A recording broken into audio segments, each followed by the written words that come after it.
esposa llevaba años engañándome con su amigo. Decidí dejarla y el karma hizo lo suyo. Recibí un mensaje informándome que mi esposa, Charlotte, había reservado una mesa en un restaurante para celebrar el día de San Valentín. Esto me tomó por sorpresa, ya que, habitualmente, soy yo quien se encarga de esos detalles cada año. Sin embargo, al caer la noche, lo único que recibí fue un aviso de que ella debía trabajar horas extra.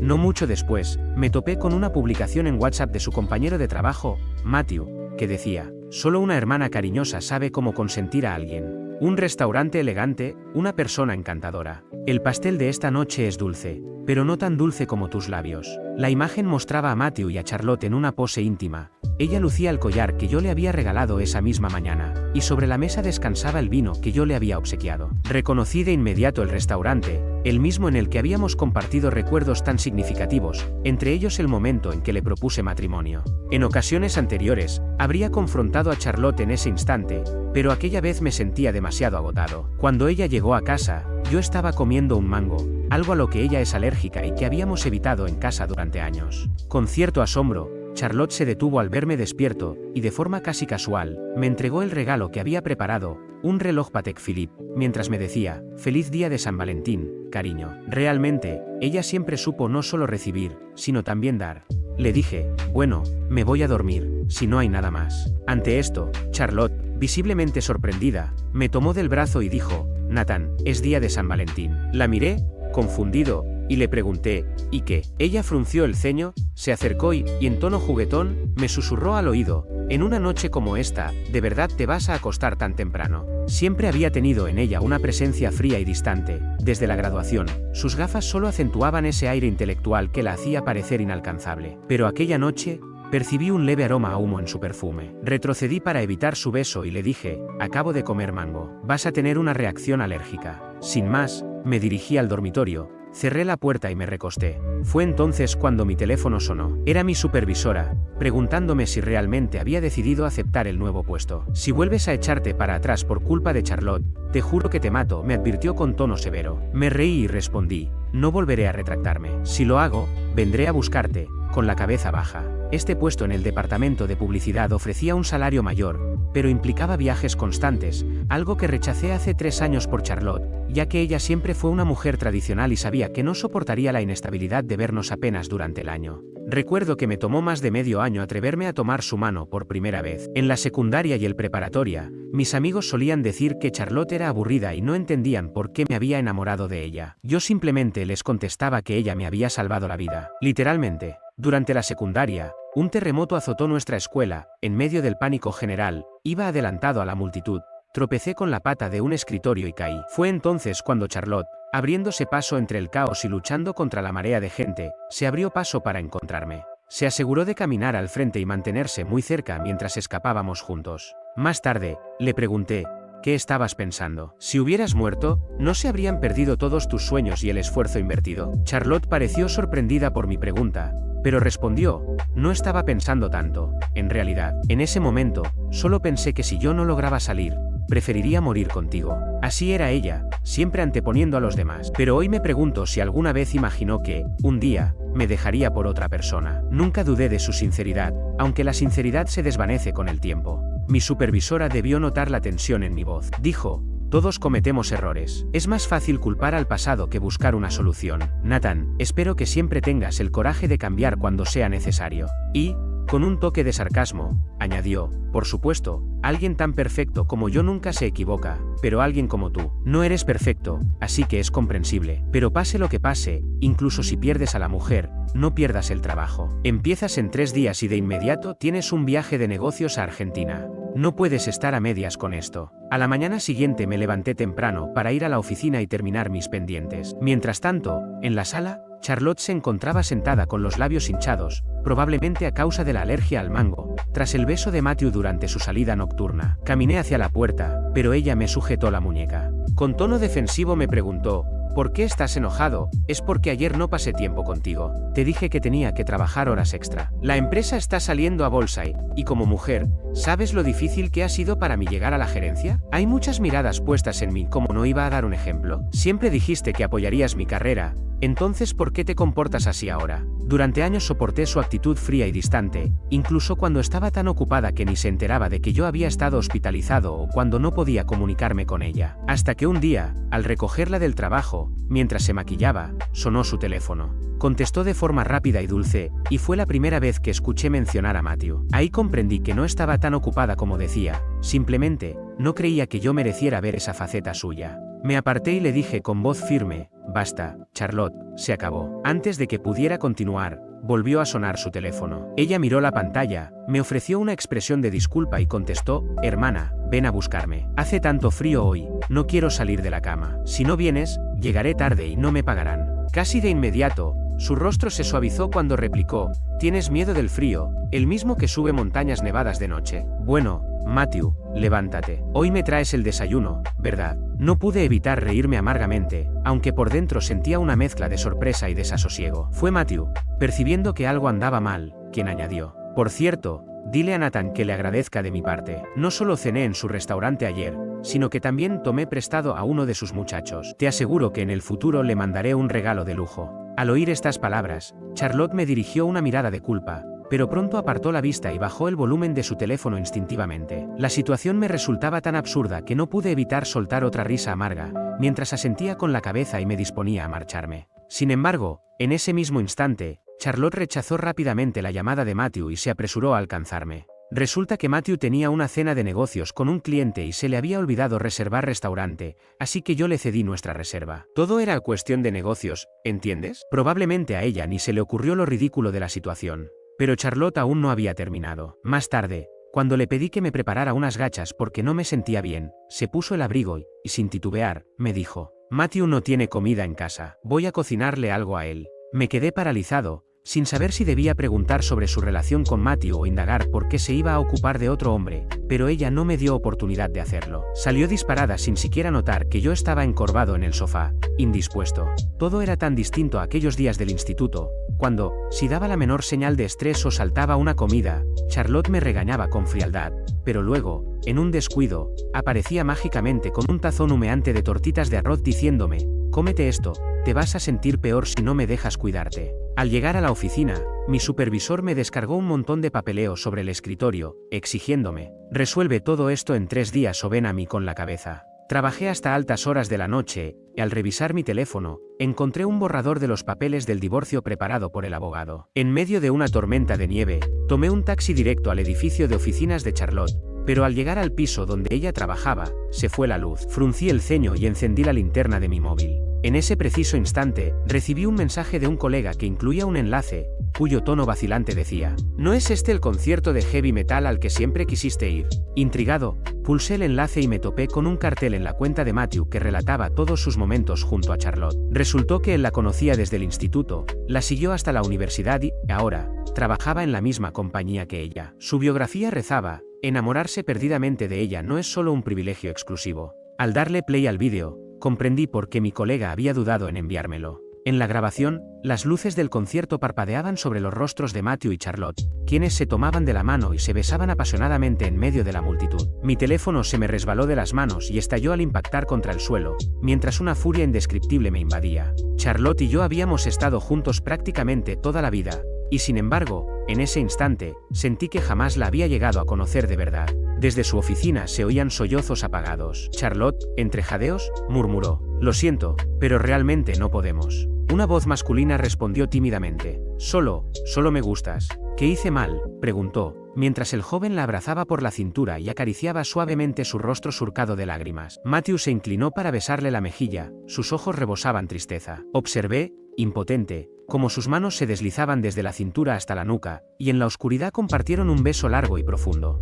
De repente, ¡pum!, volvió la electricidad y las luces inundaron la habitación. Fue entonces cuando se percataron de mi presencia en la puerta. Rápidamente, Matthew exclamó, Nathan, no es lo que parece. Estoy perdidamente enamorado de ella. No es culpa de Charlotte. Al verme, Charlotte quedó atónita, sus labios entreabiertos y aún brillantes por las lágrimas. Con voz temblorosa me preguntó: Nathan, ¿por qué estás aquí? La miré con calma y me acerqué a Matthew esbozándole una sonrisa, pero en el siguiente instante, lancé un puñetazo directo a su rostro. Antes de que pudiera tambalearse, lo agarré por el cuello, lo arrastré hacia mí y lo fulminé con una mirada feroz. Este golpe es para tu patética cara. He conocido a muchas mujeres engreídas, pero nunca a un hombre pretencioso como tú. Me repugnas. Intentó replicar, pero en un abrir y cerrar de ojos, conecté un gancho recto en su estómago, haciendo que se doblara de dolor y se desplomara en el suelo. Justo cuando Charlotte parecía recobrar el sentido y estaba a punto de decir algo, la abofeteé de nuevo. Ella se llevó la mano a la mejilla, y las lágrimas comenzaron a brotar en sus ojos. Con frialdad,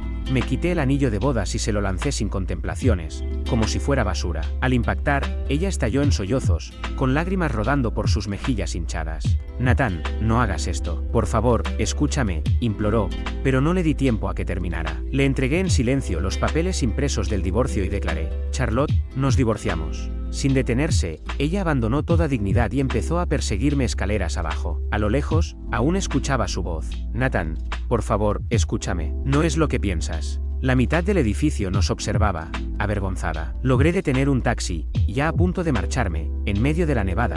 Charlotte se aferró a la puerta del coche, impidiendo que la cerrara. Con una expresión casi suplicante, me dijo: en serio, no hay nada entre nosotros. Él es solo un chico, no sabe nada de la vida. Yo solo. Interrumpí con tono frío y despectivo. Él ni siquiera es un hombre hecho y derecho. ¿Así que le estás enseñando a besar de antemano? Su mirada se tornó roja, como si contemplara el naufragio de un barco que jamás volverá. Entre sollozos, logró balbucear: no me mires así, Nathan. Por favor, no lo hagas. Llevamos más de 10 años juntos. No puedo vivir sin ti, Matthew. Matthew fue solo un accidente, continuó, su voz apagándose gradualmente. Justo en ese momento, alguien gritó desde atrás: Charlotte. Matthew subió a la azotea. ¡Date prisa! Instintivamente, soltó mi agarre y se dio vuelta. Con una risa desdeñosa, cerré la puerta del taxi de golpe, sin mirar atrás. En el espejo retrovisor, la vi dar unos pasos tras de mí, detenerse y luego correr hacia el edificio. Cerré los ojos, y cuando mi ira comenzó a amainar, un punzante dolor en el pecho me golpeó de repente.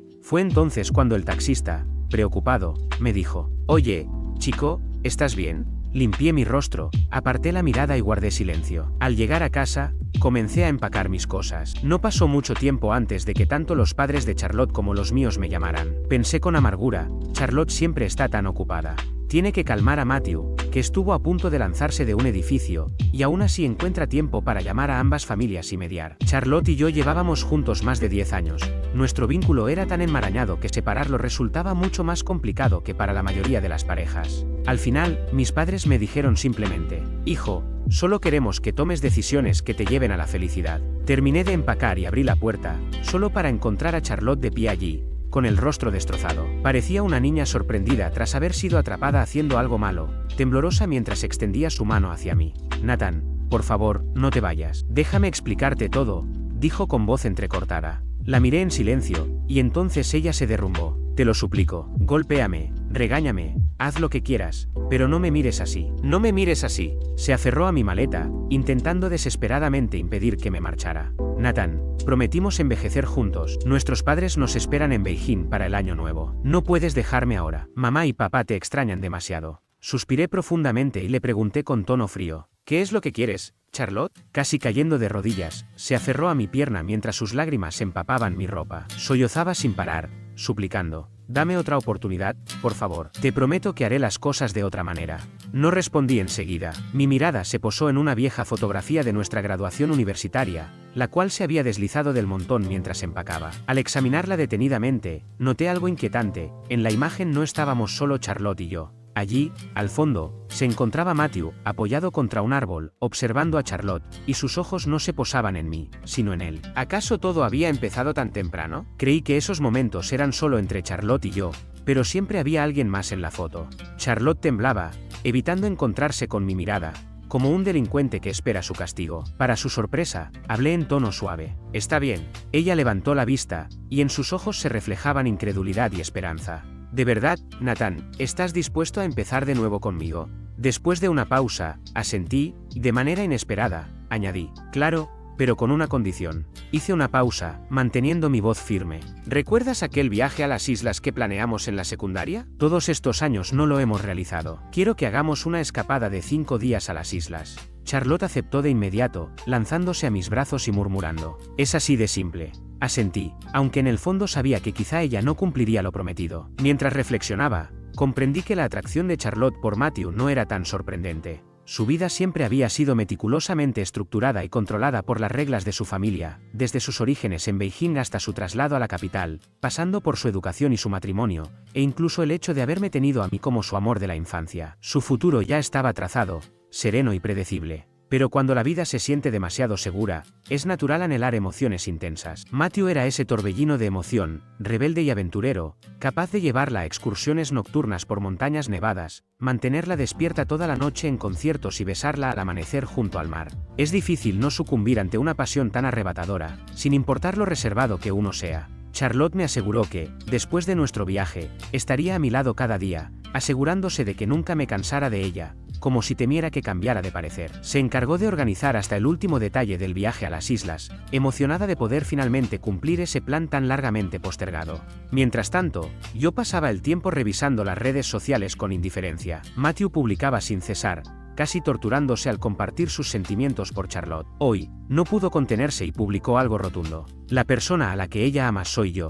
No pude evitar reír y respondí con mi propia publicación: de ahora en adelante, viviré en las islas con mi esposa. El pasado se ha desvanecido, como humo. Hoy comienza un nuevo capítulo, solo deseo tomar su mano por el resto de mis días. Matthew, incapaz de contener su frustración, pidió vernos. Nos reunimos en un café, y entre dientes me preguntó: después de todo, ¿realmente la vas a perdonar? ¿Vas a quedarte con ella? Sonreí sin decir palabra. Luego escupió con irritación: ¿de verdad te vas? ¿En serio te mudarás a las islas? ¿Por qué ella no me ha dicho nada? Con gesto medio en broma, dejé sobre la mesa el visado que mi supervisor había gestionado con urgencia y comenté: Charlotte y yo llevamos más de 10 años juntos. Ella me suplicó otra oportunidad, y le dije que, si dejaba todo y se iba conmigo, la perdonaría. Por supuesto, ella aceptó. Sonreí, pero en mis ojos no brillaba ninguna calidez. Furioso, Matthew exclamó: eso es imposible. He hecho tanto por ella. Recordó que ella me había dicho que me amaba, y aunque su ira era palpable, pude percibir el dolor que se escondía tras sus palabras. Lo miré fríamente. Recordé cómo, en el día de San Valentín, Matthew había intentado quitármela, me envió mensajes revelando su relación y me dejó descubrirlos besándose,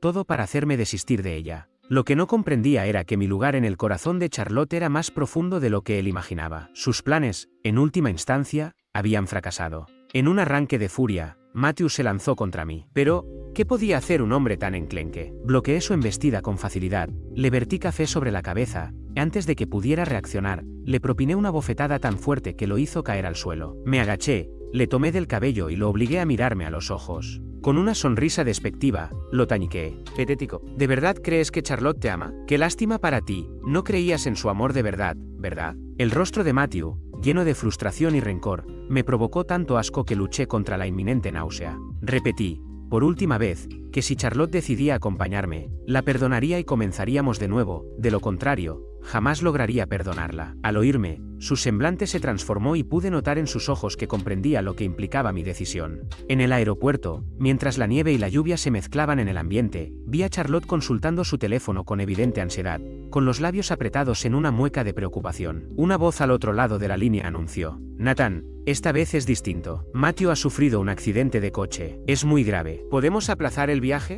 La observé en silencio, recorriendo con la mirada cada rasgo de su rostro, y entonces le dije con voz pausada: sé muy bien por qué no acudiste a ese concierto conmigo. Ella se quedó paralizada, intentando forzar una sonrisa sin éxito. Recordé aquella noche, era el cumpleaños de Matthew, y a pesar de todo, él me había invitado a acompañarlo. No pude negarme, aunque entre risas amargas le recordé a Charlotte lo importante que era para mí aquella banda, mi favorita desde la adolescencia. Siempre te conté que, en cada cumpleaños, mi deseo había sido tener los medios para verlos en vivo. Recuerdo cómo te irritaste al preguntarme por qué mi anhelo no incluía llevarte conmigo. Con voz quebrada, continué: mi deseo de cumplir 18 años era justamente disfrutar ese concierto a tu lado. ¿Acaso no lo recuerdas? Pero al final, fui solo. Jamás imaginé descubrirte en la multitud, entregada a otro beso. Incluso, Te envié un mensaje durante el concierto para recordarte que comieras, y no obtuve respuesta. Al notar tu creciente pánico y tus excusas, te interrumpí firmemente, dejando claro que ese adiós era irrepetible. Te dije que asistir al concierto era obligatorio,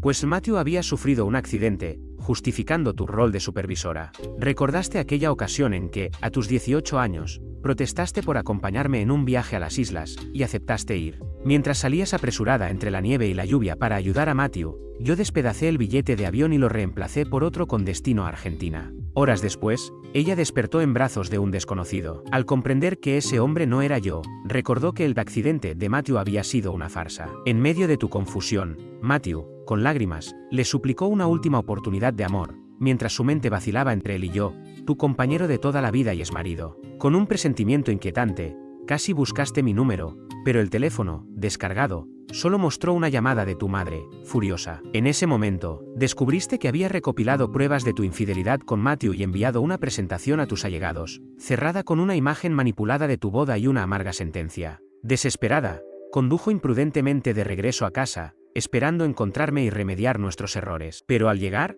la casa estaba vacía. Mi silencio y la frialdad en la oficina, donde incluso la rechazaron, confirmaron que mi partida había sido planeada. Con el tiempo, supo que había aceptado un nuevo empleo sin retorno, y que nuestra historia se había desvanecido, como reflejaba mi última publicación en redes sociales. Cuando decidiste romper, cuando comprendiste que tu futuro se sentiría como una opresión diaria. Después de concluir mis asuntos laborales, decidí tomar un respiro y explorar Argentina. Este país, situado a 22.000 kilómetros de mi hogar, se encontraba en pleno verano, con un sol dorado que lo iluminaba todo. En Buenos Aires, las calles vibraban al compás del tango, fusionando un encanto europeo con una pasión latina. Un socio de negocios me invitó a Mendoza, donde los viñedos se extendían como un inmenso mar verde bajo el sol. Mientras degustaba un Malbec, sonó mi teléfono. La voz ronca y cargada de pesar de Charlotte se escuchó preguntando: «Nathan, ¿dónde estás?». Me detuve un instante, saboreando un sorbo de vino, antes de responder desde el otro lado del mundo. «¿Qué quieres? Si ya firmaste los papeles del divorcio, mándalos a mi oficina, si no,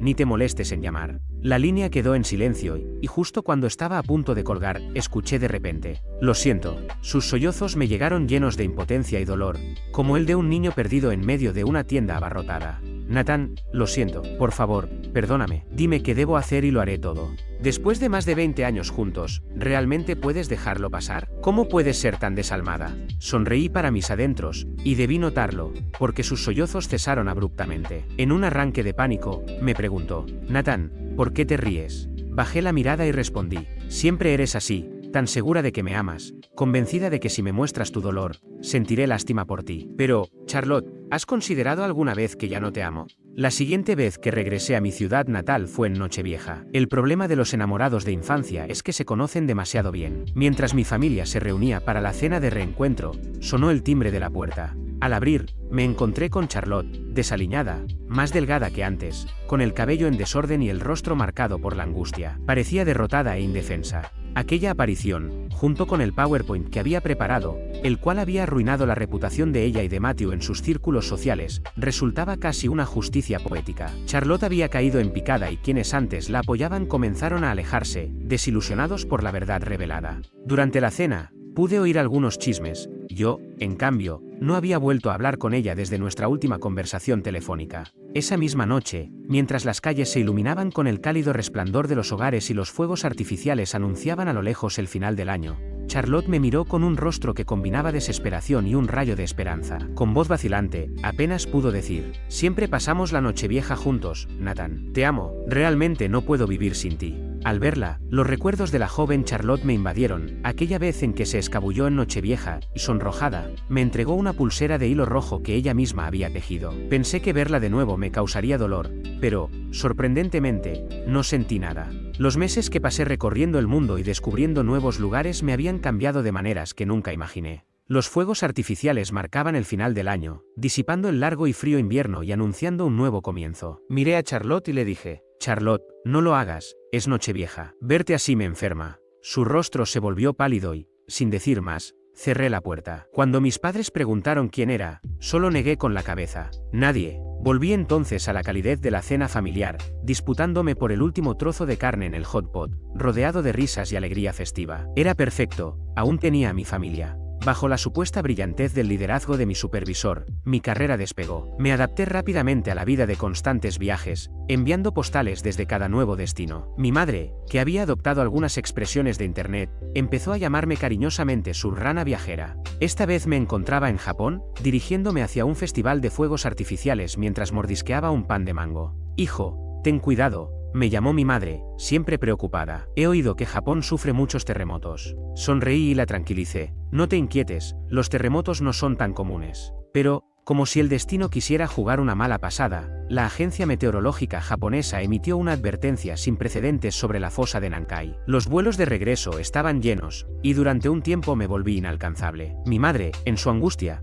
comenzó a rezar y a encender incienso a medianoche por mi seguridad. Mientras tanto, al enterarse de la noticia, Charlotte compró un vuelo a Japón. Matthew seguía a su lado, aunque él había perdido su trabajo y estaba en lista negra. Ambos estaban atrapados en una relación tóxica de la que no podían escapar. Matthew le suplicó: no seas tonta, incluso si te vas, Nathan no te perdonará. ¿No lo entiendes? Pero Charlotte no quiso escuchar. En medio de su desesperación, tomó una tetera y se la estrelló contra la cabeza de Matthew. La sangre brotó de su frente mientras él gritaba: él no te ama, ¿no lo entiendes? Yo soy el único que te ama. Sin pronunciar palabra alguna, Charlotte se alejó, dejándolo atrás. Finalmente, logré regresar a mi país, a pesar de un vuelo retrasado. Justo antes del despegue, mi viejo teléfono recibió una llamada de un número desconocido, pero los asistentes me insistieron en apagarlo. Lo hice, y la llamada se desvaneció de mi mente. Una vez en casa, tranquilicé a mi familia y volví a mi trabajo. Eso fue, hasta que Matthew apareció afuera del edificio de mi oficina, ya no el hombre seguro de antes, sino desaliñado, con los ojos enrojecidos y el aspecto destrozado. ¿Dónde está Charlotte? Devuélveme a mi Charlotte, exigió. Lo observé a través del cristal, sin entender cómo había llegado a tal estado. Resultó que Charlotte había arribado a Japón antes del terremoto, y de repente todo encajó. Recordé aquella extraña llamada que había recibido antes, pero mantuve la calma y pedí a seguridad que retirara a Matthew. Le dije: no me importa, ella es tu novia ahora, no la mía. Poco después, la mala noticia llegó a través de los padres de Charlotte, quienes informaron a mi familia. Según contaron, Charlotte me había localizado en el hostal donde me hospedaba, pero al intentar contactarme, solo obtuvo una señal de ocupado. Convencida de que la estaba ignorando a propósito, decidió seguirme, y fue entonces cuando el edificio colapsó. Mi madre, llena de tristeza, me comunicó la noticia. Charlotte no sobrevivió al derrumbe, quedó aplastada, con las piernas destrozadas. No se sabe si volverá a caminar. Con cautela, mi madre me preguntó: hijo, ¿la vas a visitar? Negué con la cabeza. No, Charlotte y yo ya no tenemos nada que ver. Después de colgar, miré por la ventana de este nuevo país en el que me encontraba. ¿Qué bellezas me esperaban aquí? No podía esperar para descubrirlo. En cuanto al pasado, los sucesos de ayer se desvanecen, y los de hoy nacen de nuevo. Espero que todos encuentren el valor para darle la vuelta a la mesa y comenzar de cero. Mi prometida me acusó de engaño y su padre y sus hermanos me atacaron físicamente. Ahora la verdad ha salido a la luz y quieren reconciliación, pero en lugar de eso los voy a meter en la cárcel. Yo, un hombre americano normal de 30 años con un trabajo de oficina estable, creía haber encontrado al amor de mi vida hace un año. Nos comprometimos en secreto, solo la familia y algunos amigos cercanos celebraron en una barbacoa en el patio trasero. Al principio, todo parecía sencillo. Su familia parecía bastante agradable, tal vez un poco dogmática, pero no me importaba. Hice caso omiso de sus sutiles insinuaciones sobre mi origen o mismo de estos ingresos en comparación con algunas personas llamativas que conocían. Yo estaba feliz de casarme con su hija y eso era todo lo que me importaba. Entonces, hace unas semanas, todo cambió. Un domingo por la tarde, mi prometida exigió que habláramos. Me mostró una serie de fotos en su teléfono, imágenes granuladas y mal iluminadas mías saliendo de un restaurante con otra mujer. Me quedé mirando sin poder creerlo. La mujer de esas fotos era solo una compañera de trabajo con la que había almorzado, nada romántico en absoluto. Pero mi prometida no escuchaba. Me llamó tramposo, gritó que le habían advertido sobre tipos como yo. Su tono era cruel, como si cada momento cálido que habíamos compartido nunca hubiera existido antes. Antes de que pudiera procesar completamente lo que estaba sucediendo, su padre y 2 hermanos irrumpieron. Me acusaron de jugar con su corazón, de usarla, de traicionar a su familia. Intenté explicar el malentendido, mostrarles mensajes de texto que demostraban que mi compañera de trabajo era solo eso, una compañera de trabajo, pero no lo aceptaron. Sin dudarlo, me atacaron allí mismo, en mi propia sala de estar. Los puñetazos volaron, una lámpara se estrelló contra el suelo. Terminé magullado y ensangrentado, apenas capaz de mantenerme en pie. Me dejaron casi muerto, advirtiéndome que si me acercaba a su hija de nuevo, harían algo peor. Mi prometida estaba en la puerta con los brazos cruzados, mirándome como si fuera una enfermedad. Me dijo que el compromiso estaba cancelado, que tenía suerte de que no me rompieran los huesos. Estaba atónito. Un momento estaba planeando los detalles de la boda y al siguiente me enfrentaba a una familia furiosa que me atacaba. Dolido y furioso, fui al hospital para curar mis heridas. El médico me preguntó si quería denunciar la agresión. Dudé, todavía en estado de shock, pero sabía que necesitaba protegerme. Llamé a un amigo abogado que me aconsejó que fuera a la policía y documentara todo. Presenté una denuncia policial. Los agentes parecían comprensivos, tomaron fotos de mis heridas, anotaron nombres. Me dijeron que la investigación podría llevar tiempo, pero que tenía un caso sólido. Mis abogados dijeron que se trataba de cargos claros de agresión con agravantes. Sabía que presentar cargos no sería poca cosa, lo expondría todo, pero después de lo que hicieron, no vi otra opción. Pasó una semana en una niebla de incredulidad. Entonces recibí una llamada de un pariente lejano de mi prometida, alguien que sabía algo crucial. «Necesitas saber toda la historia», dijo en voz baja. Me preparé. No tenía idea de cuán profunda era la traición. A la noche siguiente me reuní con ese pariente lejano, un tío que vivía a 2 estados de distancia y solo venía a la ciudad para los grandes eventos familiares. Nos reunimos en un restaurante a las afueras de la carretera. Parecía incómodo, mirando a su alrededor antes de hablar. «Te mereces la verdad», dijo en voz baja. «La madre de tu prometida orquestó esto. Nunca le gustaste, nunca pensó que fueras lo suficientemente bueno. Quería que su hija se casara con el hijo de su amiga, un tipo rico con conexiones familiares». Me incliné hacia adelante con el corazón latiendo con fuerza.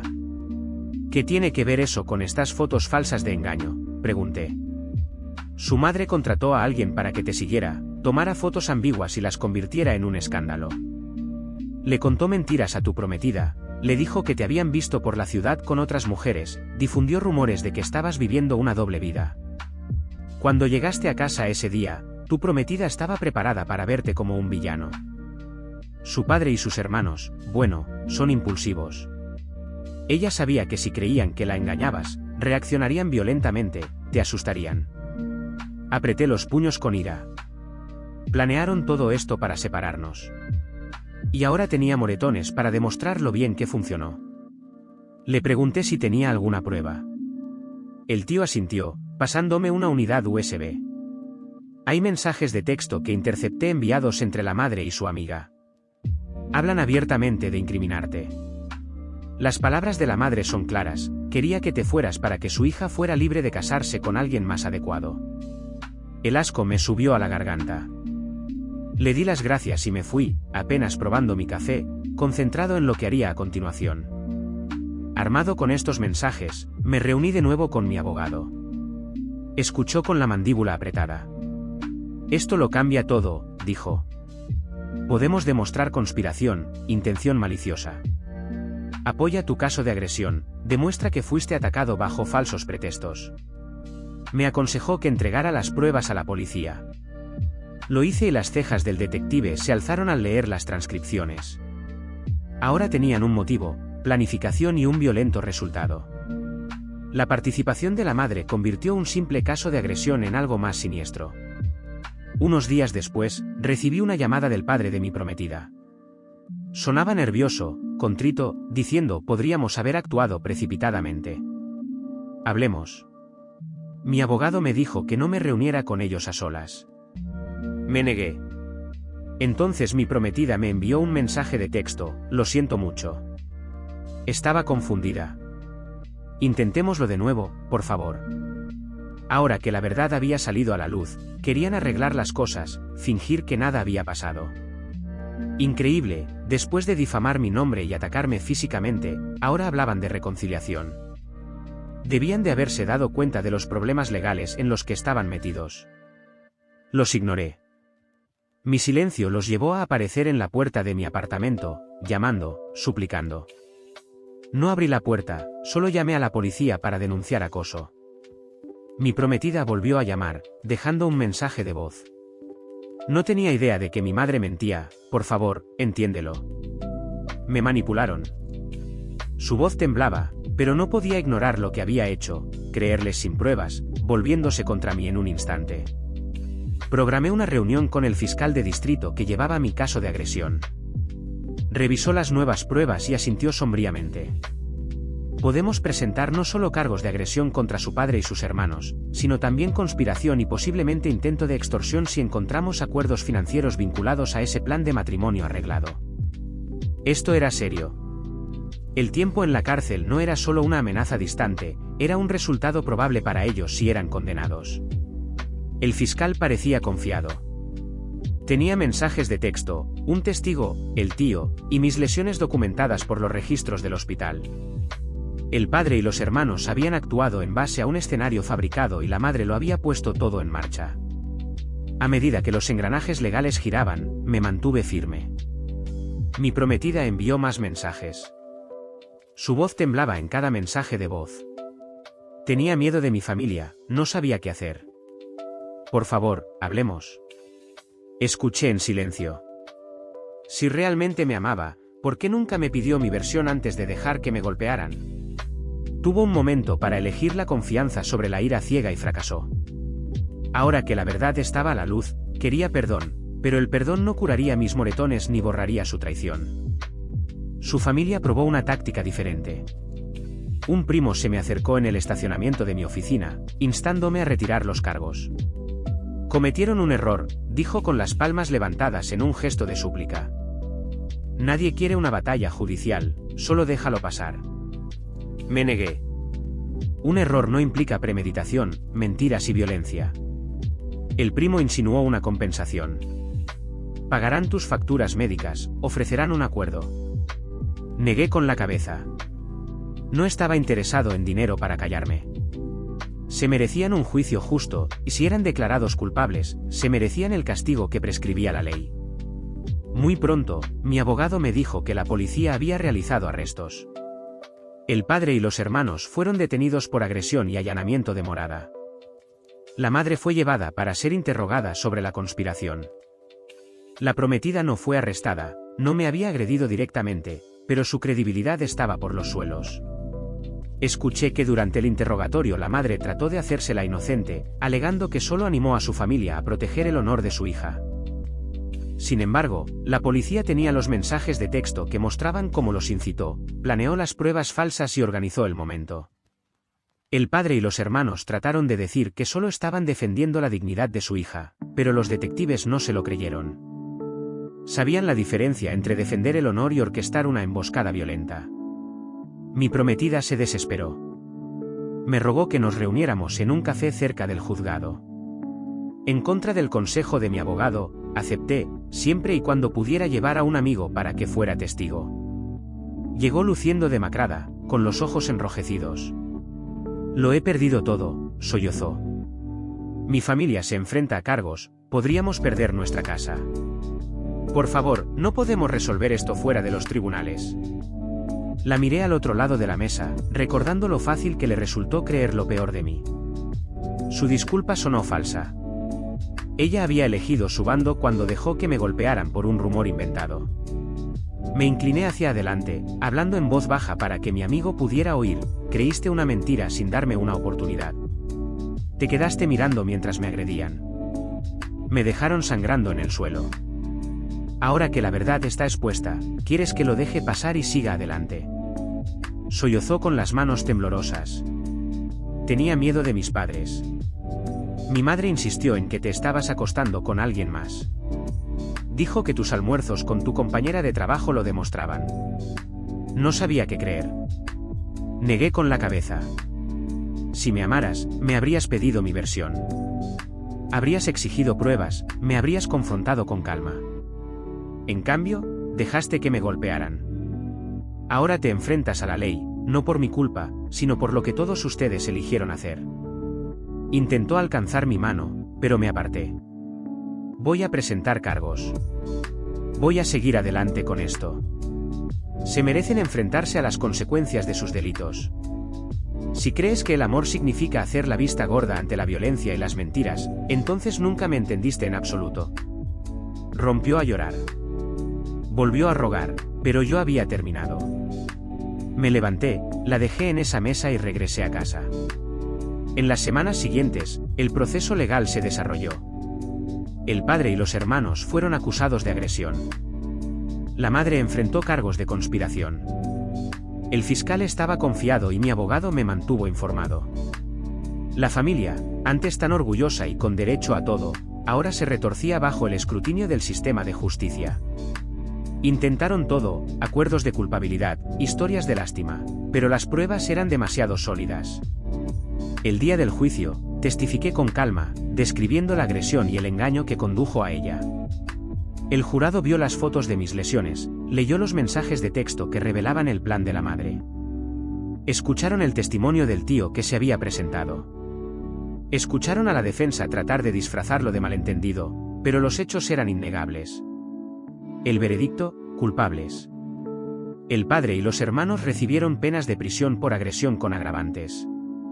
La madre pasó un tiempo por conspiración. Todos tendrían antecedentes penales permanentes. Mi exprometida, aunque no fue acusada penalmente, perdió su prestigio en la comunidad. La gente sabía lo que había pasado. Trató de contactarme después de la sentencia, pero bloqueé su número. Me negué a entretener más súplicas.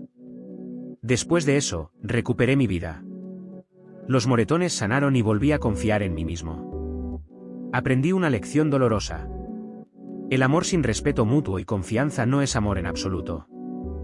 La justicia prevaleció esta vez, demostrando que los planes construidos sobre mentiras y fuerza bruta pueden derrumbarse bajo el peso de la verdad. Mi prometida y sus padres faltaron al respeto y se burlaron de mi difunta madre frente a toda su familia, así que cancelé la boda inmediatamente frente a todos. Tengo 32 años y hasta hace poco estaba comprometido con una mujer con la que pensé que pasaría el resto de mi vida. Mi madre había muerto hacía aproximadamente un año en un accidente automovilístico, algo que aún no había asimilado por completo. Al crecer, mi madre era del tipo que ayudaba a cualquiera sin hacer preguntas. Incluso ayudó a los padres de mi prometida a obtener un préstamo para la renovación de su casa, incluso como aval, para que el banco confiara en ellos. Nunca quiso ni un centavo a cambio, siempre decía que la familia es a quien eliges ayudar. La noche de nuestra fiesta de compromiso, que debía servir también como anuncio de nuestro día de boda, ya me sentía tenso. Tal vez era el peso de extrañar a mi madre o el estrés general de la planificación de la boda, pero algo se sentía mal en el ambiente. La familia de mi prometida había organizado el evento en su gran casa en los suburbios, con familiares de ambos lados reunidos en la sala de estar. Debería haber sido un momento de celebración, en cambio, la tensión crepitaba en el aire. Después de una breve presentación del padre de mi prometida y sus padres decidieron dar un discurso alegre. No estaba seguro de lo que habían planeado, pero ciertamente no esperaba que bromearan sobre mi difunta madre. Comenzaron a mencionar que mi madre siempre se entrometía, que ofrecía ayuda que nunca pedimos. Sentí que mi cuello se enrojecía. Ya era bastante malo que usaran un tono burlón, pero hablar mal de una mujer muerta que incluso había avalado su préstamo por pura bondad, eso dolió profundamente. Se hizo un silencio en la sala cuando el padre de mi prometida bromeó: esperemos que podamos evitar que los futuros suegros se extralimiten, y mi prometida se rió agregando algo sobre la afectuosa afección materna. La multitud soltó risitas incómodas, sin saber si debían reír o avergonzarse. Me quedé allí, con los puños apretados a mis costados. Mi madre había muerto hacía un año y estaban ridiculizando su memoria frente a todas estas personas. En ese momento, mi mente recordó las veces que mi madre les había dado desinteresadamente comestibles a estas mismas personas cuando tenían dificultades económicas, o cómo cuidaba a los hermanos menores de mi prometida de forma gratuita.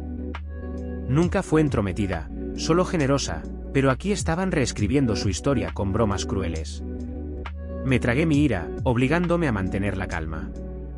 Seguí diciéndome que debía haber algún malentendido, alguna broma que había ido demasiado lejos, pero no. Después de un minuto de estas bromas, me di cuenta de que intencionalmente la estaban menospreciando, tal vez para divertir al lado de la familia al que no le gustaban los forasteros. Mi prometida y sus padres claramente lo encontraron divertidísimo. Le eché una mirada a mi prometida, esperando una señal de remordimiento. Todo lo que vi fue una sonrisa engreída, como si estuviera disfrutando de la atención. Finalmente, terminaron su comentario grosero. El padre de mi prometida dijo: podríamos haber hecho las cosas de manera diferente si la querida madre todavía estuviera por aquí, con una risita burlona. Entonces fue mi turno de hablar. Me quedé en silencio por un instante, escaneando los rostros, confusión del lado de la familia de mi padre, un par de mis amigos mirando con incredulidad, y mi prometida sonriendo como si esperara que yo siguiera la corriente. Mi corazón latía con fuerza. Tomé una decisión en ese instante. No toleraría esto. Di un paso adelante, tomé el micrófono y forcé una sonrisa. Bueno, comencé, con voz firme pero tensa: gracias a todos por venir. Estoy seguro de que todos disfrutamos de ese conmovedor conjunto de comentarios sobre mi difunta madre. Le habría encantado escuchar cómo la ven ahora que no puede defenderse. Unos pocos jadeos revolotearon entre la multitud. El padre de la prometida se movió incómodo. Mi prometida frunció el ceño, la confusión grabando su rostro con cada palabra. Desaté la verdad sobre cómo mi madre los había ayudado. Recordemos algunas historias reales, ¿de acuerdo? Como la vez que mi madre ayudó a avalar un préstamo para esta casa, o cuando pagó ese trabajo de jardinería que juraron que devolverían pero nunca lo hicieron, o como pasó horas cuidando a los niños para que ustedes dos, señalé a los padres de mi prometida, pudieran tener citas nocturnas. Es curioso cómo nada de eso apareció en su discurso alegre. Las mejillas de mi prometida se pusieron rojas. Medio susurró: ¿qué estás haciendo? La ignoré, presionando, con sarcasmo goteando de mi tono. Lo siento, perdimos a una entrometida tan dominante, pero aparentemente se entrometió lo suficiente como para mantener a flote su hogar. Claro, búrlense de su memoria, eso es lo menos que pueden hacer para devolverle el favor a alguien que dio tanto. Se hizo un silencio en la sala. Incluso el personal de servicio cerca de la parte trasera miraba con asombro. Del lado de mi padre, algunos de los familiares de mi prometida parecían horrorizados, mientras que otros se inquietaban incómodamente. Mi prometida trató de agarrarme del brazo, Mike, pero me alejé. La adrenalina que corría por mis venas no me dejaría parar. Mi voz se quebró ligeramente. Supongo que esta fiesta también tenía la intención de finalizar las fechas de la boda. Ocasión perfecta, ¿verdad? Una oportunidad para celebrar la unión de dos familias. Hice una pausa, cruzando miradas con mi prometida, pero ¿saben qué? Estoy cancelando esta boda de forma efectiva e inmediata. No veo ninguna razón para casarme con una familia que le falta el respeto a mi madre. Toda la sala de estar estalló. Un grito de mi prometida, gritos atónitos de la audiencia y un rugido indignado del padre de mi prometida. El lado de la familia de mi padre exhaló colectivamente con alivio, como si hubieran estado esperando que yo defendiera a mi madre. Mi prometida trató de tirar de mi manga, gimiendo: no puedes simplemente hacer eso aquí. La voz de su madre se elevó en protesta, llamándome mentiroso ingrato, pero me mantuve erguido. ¿Ingrato? Ella es la mujer que murió hace un año. Después de todo lo que hizo por ustedes, se burlan de su memoria. Eso es ingratitud. En ese momento, el padre de la prometida se abalanzó hacia adelante, prácticamente echando espuma por la boca. Lanzó acusaciones: nos estás humillando frente a todos. Le respondí: ustedes mismos lo hicieron. Algunos familiares intentaron calmarlo. Mi prometida, con lágrimas corriendo por su rostro, trató de pintarme como el villano: ¿cómo es que estás exagerando por bromas inofensivas? Eso solo avivó aún más mi ira. La tensión llegó a un punto álgido. La madre de mi prometida siseó que yo solo estaba sensible por haber perdido a tu madre, como si el dolor no me diera derecho a llamarlos a cuentas. ¿Quieren ver a alguien sensible?, respondí. Hablemos de cómo dependían del dinero y la generosidad de mi madre cuando perdieron su trabajo ese año. Sin ella, no habrían conservado su auto. No me hablen de sensibilidad. Algunos invitados, algunos familiares lejanos, los miraron en estado de shock. No sabían el alcance de la ayuda que mi madre brindó. Los padres de la prometida parecían acorralados, su sentido de derecho inflamándose. Luego dejé caer el micrófono, figurativa y casi literalmente, y salí furioso. El lado de mi padre me siguió, algunos gritando palabras finales de disgusto a la familia de la prometida. Mi exprometida suplicó: espera, hablemos de esto en privado, pero no. Ella había insultado públicamente a mi madre. Estaba terminado. Esa noche se produjo el caos. Mi teléfono vibró con mensajes, algunos de familiares disculpándose, otros del lado de la exprometida maldiciéndome por humillarlos. El lado de mi padre, además de algunos amigos cercanos de mi madre, me dijeron que hice lo correcto. Me felicitaron por defender la memoria de mi madre. No estaba seguro de cómo sentirme. Parte de mí estaba entumecido por la montaña rusa emocional, parte de mí ardía con ira residual. La exprometida trató de llamarme incesantemente. Cuando finalmente contesté por puro agotamiento, ella sollozó, afirmando que todo era un malentendido. Insistió en que su padre había llevado demasiado lejos las burlas familiares alegres y que no tenía idea de que le faltaría el respeto a mi madre tan abiertamente. Le recordé que ella se había unido a las bromas. Ella tartamudeó excusas, culpando a la atmósfera, diciendo que estaba atrapada en el momento. Nunca quise ser cruel, gimió. ¿Podrías darme otra oportunidad? Pero algo se rompió dentro de mí al ver su hipocresía en plena exhibición. Ella se rió. Mi madre no era un chiste, le dije claramente. La memoria de una madre es sagrada. En el momento en que todos la convirtieron en un hazmerreír, destruyeron cualquier confianza que tuviéramos. Ella lloró, ofreciéndose a disculparse públicamente, a hacer cualquier cosa, pero mi resolución estaba establecida. No hay boda, repetí. Eso es definitivo. La noticia se extendió como la pólvora a través de ambas familias. Familiares con derecho de su lado trataron de hacerme sentir culpable: vas a tirar esta relación por una pequeña broma. Les escupí: llámenla pequeña si quieren, pero es suficiente para mí. Mientras tanto, su padre amenazó con demandarme por angustia emocional, una amenaza risible. No tenía fundamentos. Se enfureció por cómo arruiné su reputación, pero la única reputación que había arruinado era la suya. Los días se convirtieron en una semana. El lado de mi padre se unió principalmente a mi alrededor.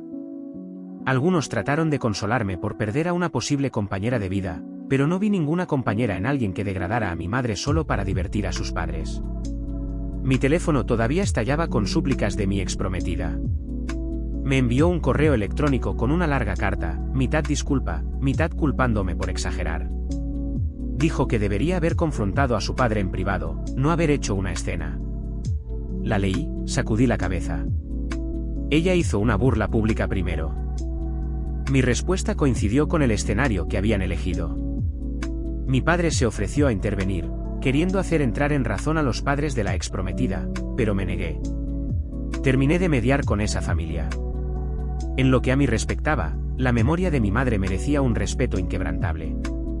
Habían cruzado la línea. Que enfrenten las consecuencias. Después de todo, encontré un inesperado sentido de cierre. El fallecimiento de mi madre me había dejado crudo y vulnerable, buscando una pareja que me apoyara para llenar el vacío. En cambio, descubrí que la mujer con la que planeaba casarme y su familia nunca podrían respetar a la persona que más me importaba. Imperdonable. La familia de mi exprometida finalmente se retiró al darse cuenta de que no podían intimidarme para que volviera atrás. Las amenazas vacías del padre de acciones legales se disiparon. Mi exprometida intentó una última jugada, apareciendo en mi puerta con lágrimas en los ojos, sosteniendo una caja con fotos antiguas de mi madre que me había robado. Me las ofreció como un gesto de paz, alegando que quería mantenerlas a salvo. Eso solo me repelió más, sabiendo que había rebuscado entre las pertenencias de mi madre. Le dije que las dejara y se fuera. Los vecinos podrían haber escuchado nuestra discusión en el porche, ella rogando perdón, yo firme en la negativa. Se fue entre lágrimas, lanzando insultos por encima del hombro, llamándome desalmado. La ironía era grande. Si yo era desalmado, ¿qué hacía eso a alguien que ridiculizaba públicamente la memoria de una mujer fallecida? Legalmente, no había ningún contrato de boda que romper, solo reservaciones de lugares canceladas y un anillo que reclamar. Pagué un depósito por un pequeño salón de bodas que perdí. El anillo era un tema aparte. Exigí que me lo devolvieran, explicando que no iba a dejar que se quedaran con una muestra de sinceridad después de que escupieran sobre el nombre de mi madre. Ella luchó inicialmente, pero finalmente lo devolví. Semanas después, me quedé en la tumba de mi madre, sintiendo esa tranquila tristeza que siempre me golpea alrededor del atardecer, pero esta vez también había una sensación de resolución. La había honrado al negarme a dejar que los matones, sin importar quiénes fueran, arrastraran su reputación por el barro, y ese hecho me dio paz. Así es como mis planes de boda se esfumaron, pero me alejé con algo más valioso que cualquier ceremonia. Conservé mi dignidad, me mantuve fiel a la memoria de mi madre y aprendí que merezco una pareja que valore el legado de mi madre, no que se burle de él. Mi padre me echó de casa para que mi medio hermano, el niño de oro, pudiera mudarse. Ahora quiere que cargue con el crimen de mi medio hermano, así que acepté y planeé una sorpresa secreta e impactante para ellos en el tribunal. Tengo 20 años y todo esto comenzó hace un año cuando mi padre decidió que ya no era bienvenido en casa. Recuerdo esa conversación vívidamente. Estaba de pie en la sala de estar, con los brazos cruzados, y anunció: necesitamos más espacio.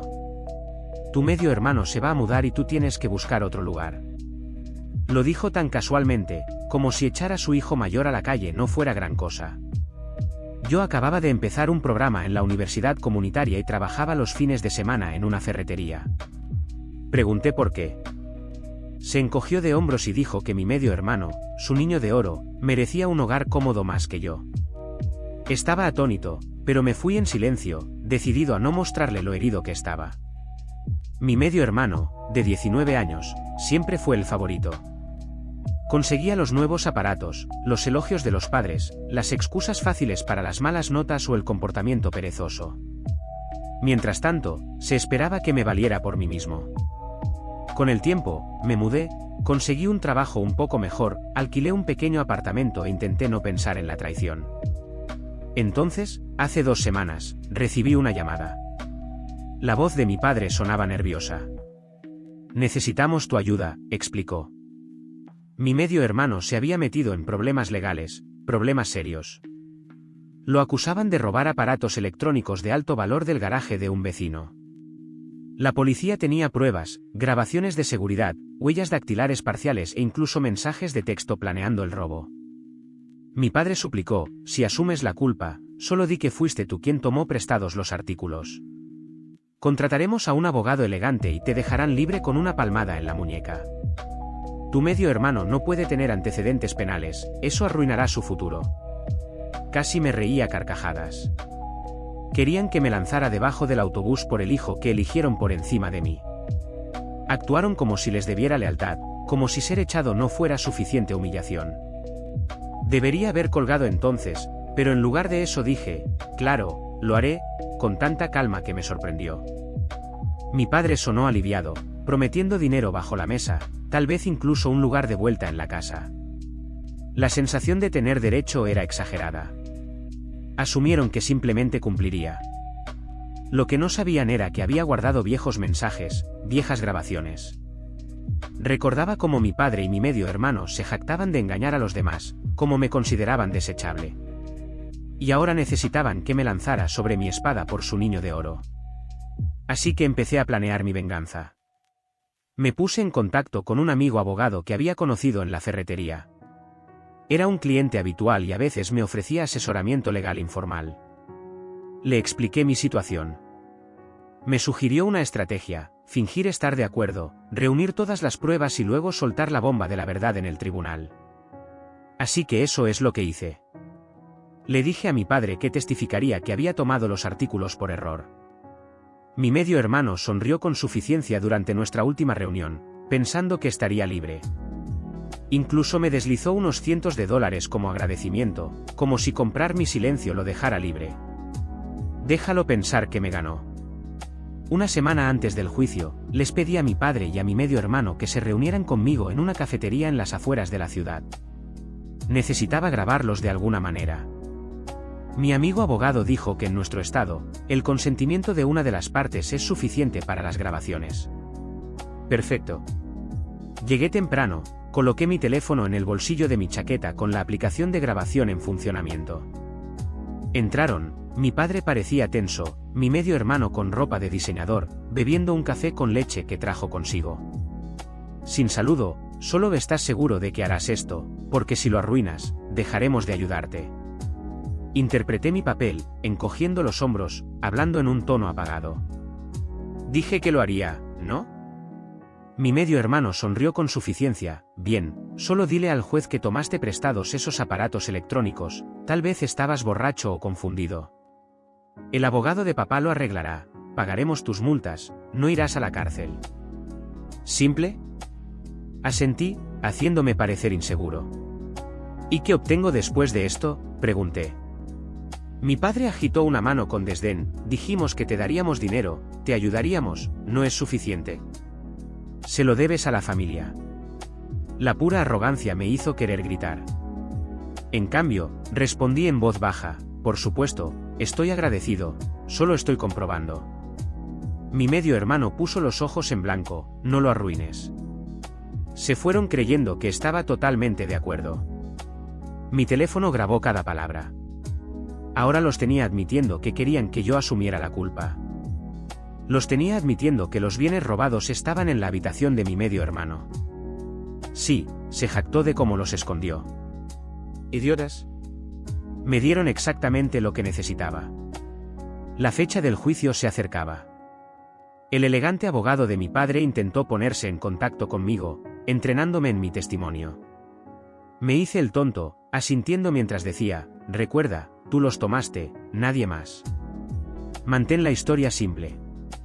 Pregunté inocentemente, ¿pero qué pasa si la fiscalía pregunta por mi medio hermano? Se burló, él no tuvo nada que ver con eso, solo cíñete al guión. Más pruebas de colusión. Mi amigo abogado me ayudó a presentar las pruebas grabadas a la fiscalía justo antes del juicio. Los ojos de la fiscal se abrieron con asombro por la claridad. Reproduciremos esto en el tribunal, dijo, esto los enterrará. Asentí, sintiendo una mezcla de satisfacción y ansiedad. Estaba exponiendo a mi propia familia, pero se lo merecían. El día de la audiencia, entré en la sala del tribunal. Mi padre y mi medio hermano estaban sentados detrás de su mesa de defensa, luciendo engreídos. Su abogado me saludó con un guiño, como si compartiéramos un secreto. El juez llamó a la sesión y la fiscalía comenzó a interrogar a los testigos. Cuando llegó mi turno, subí al estrado, respiré hondo y me preparé para ofrecer la actuación de mi vida. ¿Admite haber tomado los aparatos electrónicos?, preguntó la fiscal. Hice una pausa dramática, miré las caras expectantes de mi padre y mi medio hermano, y luego dije, en realidad, tengo una confesión. No tomé nada, pero sí sé quién lo hizo. Se escuchó un jadeo en la sala del tribunal. La cara de mi padre se puso pálida. El espectáculo había comenzado. El abogado defensor saltó, objeción. El juez la desestimó, queriendo escuchar mi testimonio. Expliqué con calma, mi padre y mi medio hermano me pidieron que mintiera en el tribunal, que asumiera la responsabilidad de un delito que no cometí. Vi caer la mandíbula de mi medio hermano. Mi padre negó con la cabeza con vehemencia, pero continué, me ofrecieron dinero y otros favores si asumía la culpa, librando a mi medio hermano de antecedentes penales. La fiscal asintió, indicándome que presentara las pruebas. Le entregué la memoria USB con la conversación grabada en la cafetería. La fiscal la reprodujo en voz alta para que todos la escucharan. La voz de mi padre resonó a través de los altavoces, instruyéndome a mentir. El tono burlón de mi medio hermano exigiendo que asumiera la culpa. La sala del tribunal quedó en silencio, la tensión era palpable. El ceño del juez se frunció. El jurado parecía consternado. El abogado de mi padre intentó controlar los daños, acusándome de trampa, pero el juez le recordó que en nuestro estado, la grabación con el consentimiento de una de las partes es legal y tenía todo el derecho a protegerme. Además, esta no era una operación encubierta organizada por la policía, solo yo reuniendo pruebas de haber sido coaccionado. La cara de mi medio hermano se puso roja, luego blanca. Murmuró algo a su abogado, que parecía en pánico. La fiscalía recalcó el punto, así que te echaron de tu casa para que tu medio hermano pudiera vivir cómodamente y ahora querían que tuvieras antecedentes penales por él. Asentí, sí, es correcto. El juez preguntó si tenía más pruebas.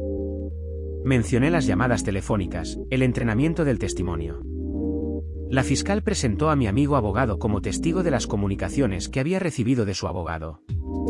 Testificó sobre haber escuchado ciertas insinuaciones sin romper el privilegio abogado-cliente de mi lado, porque nunca fui cliente de ese abogado, solo la víctima de su plan. Se veía mal, muy mal para mi padre y mi medio hermano. La defensa intentó una táctica desesperada, afirmando que yo había fabricado todo, pero las grabaciones eran auténticas, verificadas por el experto en tecnología de la fiscalía. Sin manipulación. A medida que el juicio continuaba, la fiscal solicitó un receso para presentar cargos adicionales: conspiración, obstrucción de la justicia, soborno para perjurio. El juez lo concedió. Mi padre y mi medio hermano parecían atrapados.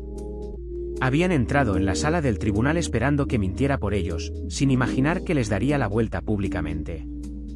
Su sentido del derecho los había cegado.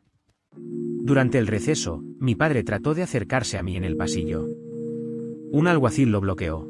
Vi en sus labios las palabras: te arrepentirás de esto, pero solo sonreí con frialdad. Mi medio hermano se desplomó en una esquina, derrotado. Apostaron por mi obediencia y perdieron espectacularmente. Cuando se reanudó la sesión, la fiscal presentó los nuevos cargos. El abogado defensor tartamudeó, pidiendo una continuación. El juez estuvo de acuerdo, pero con mi padre y mi medio hermano ahora enfrentando el arresto por sus roles en tratar de incriminarme, el cargo original de robo contra mi medio hermano era lo suficientemente fuerte, pero ahora sería casi imposible para él escapar del castigo. No les quedaba ningún chivo expiatorio. En los días siguientes, se emitieron órdenes de arresto para mi padre y mi medio hermano por cargos relacionados con la manipulación de testigos y la conspiración. El caso de los aparatos electrónicos robados todavía estaba pendiente, pero con la credibilidad recién descubierta que tenía como testigo veraz, la fiscalía podría vincular fácilmente el crimen a mi medio hermano. Su plan basado en el derecho que dependía de mí había fracasado por completo. Vi a mi padre una vez más en una breve audiencia para formalizar los cargos. Trató de suplicarme a través del cristal de la sala del tribunal, pronunciando disculpas y suplicando perdón. Mi medio hermano estaba de pie a su lado, fulminándome con la mirada como si todo fuera mi culpa. La ironía era deliciosa. Esperaban que renunciara a mi libertad para preservar su imagen impecable. Ahora enfrentarían las consecuencias de sus mentiras y manipulaciones. Después de las audiencias judiciales, regresé a mi pequeño apartamento.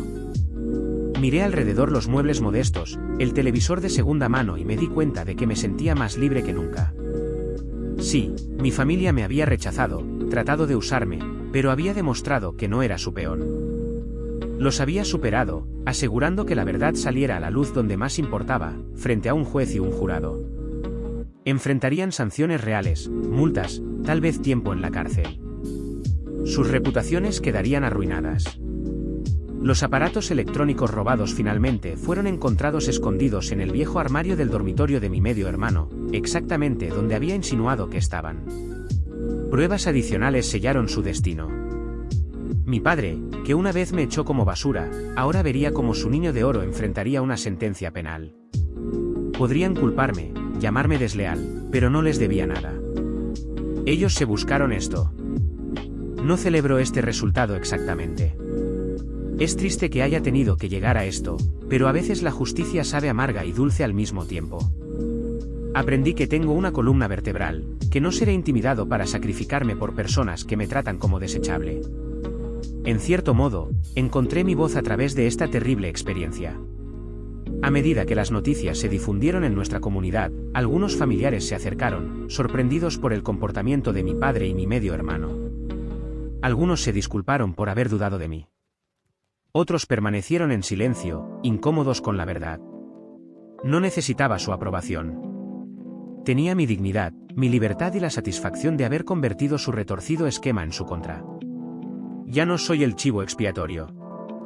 Puedo concentrarme en mi propia vida, terminar mi programa universitario, ahorrar dinero, tal vez mudarme a un lugar mejor.